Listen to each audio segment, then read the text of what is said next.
ఉందన్నది మనం తెలుసుకోవాలి.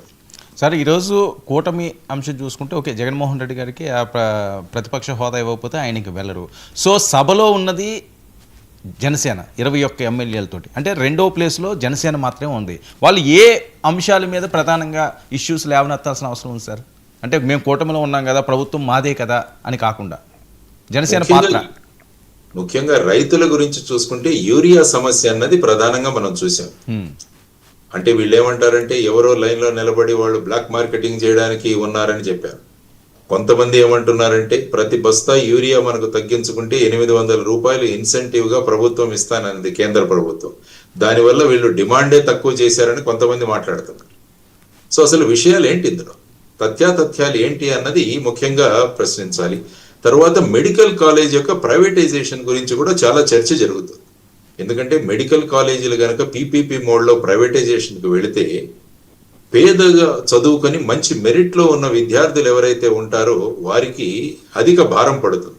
ఎందుకంటే ఒకవైపు ఫీ రీఎంబర్స్మెంట్, తర్వాత ఇవి కూడా ఇవ్వట్లేదని ప్రభుత్వం అని అదొక పెద్ద వివాదం జరుగుతుంది. ఫీ రీఎంబర్స్మెంట్ అంటే వసతి దీవెన కావచ్చు, లేకుంటే ఫీ రీఎంబర్స్మెంట్ కావచ్చు, ఇవన్నీ ఇవ్వకపోవడం వల్ల విద్యార్థులు ఆందోళనకు గురి అవుతున్నారు. తర్వాత ముఖ్యంగా ఇప్పటికీ కూడా యూనివర్సిటీల్లో అడ్మిషన్స్ జరగలేదు ఇంతవరకు. దానివల్ల ఏంటంటే సుమారుగా అన్ని యూనివర్సిటీస్ లో మీరు చెక్ చేస్తే విద్యార్థుల సంఖ్య తక్కువ ఉన్నారని స్టాఫ్ రిక్రూట్మెంట్ చేయట్లేదు.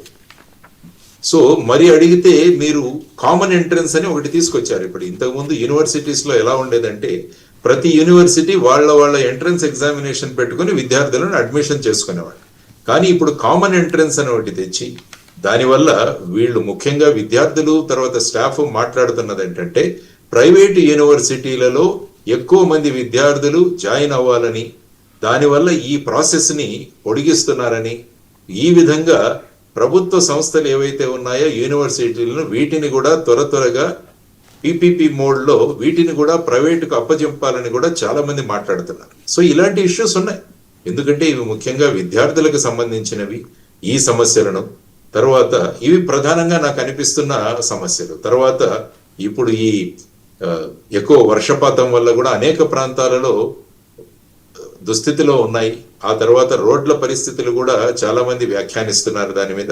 సో ఇటువంటి 4-5 అంశాలు ఏవైతే ఉన్నాయో వాటి గురించి ముఖ్యంగా మీరన్నట్టు రెండవ స్థానంలో ఉన్న జనసేన పార్టీ గనక ప్రతిపక్ష భూమికను చేసుకొని, ఎందుకంటే ప్రభుత్వం చక్కగా నడవాలి, ప్రజలు ఆనందంగా ఉండాలన్నది ప్రధానమైన అంశం.